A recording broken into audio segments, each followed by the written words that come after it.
The pre-tribulation rapture is not in Catholic theology. It's not in Eastern Orthodoxy. It's not in the traditional magisterium Protestant traditions like Anglicanism, Calvinist Reformed, Lutheran, even the Anabaptist tradition. It's rooted in Darby's dispensationalism because just as Darby teaches, let me get the graphic back on the screen. Darby and Schofield teach that God essentially has two wives, Israel and the church. They kind of speak of it like this. God had plan A. He chose Israel. He was going to bring the Messiah, Jesus, into Israel. They were going to accept him. Boom, end of the world, game over.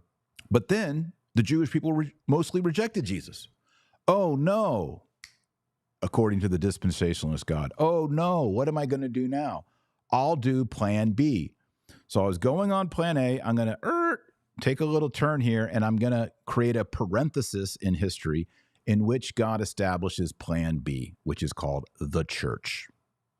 And the church goes on now for centuries and centuries, but eventually God is going to be done with plan B. The parentheses, the parenthetical time of the church will come to an end. And for God to get back onto plan A, according to Darby and Schofield and the dispensationalists, he raptures everybody out, and then he goes back to plan A, and he redeems Israel in the Holy Land, and then there's the tribulation and the Antichrist and the end of the world.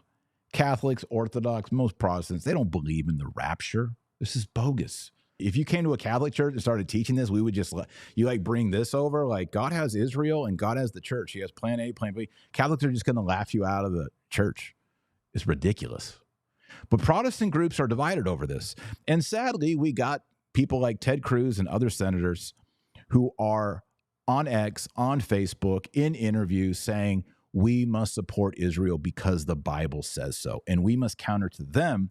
The Bible doesn't say so, but your Schofield Bible that was written by a man who was a cheat, an embezzler, a forger, abandoned his wife, he was a drunkard, and maybe was even funded by Zionist forces.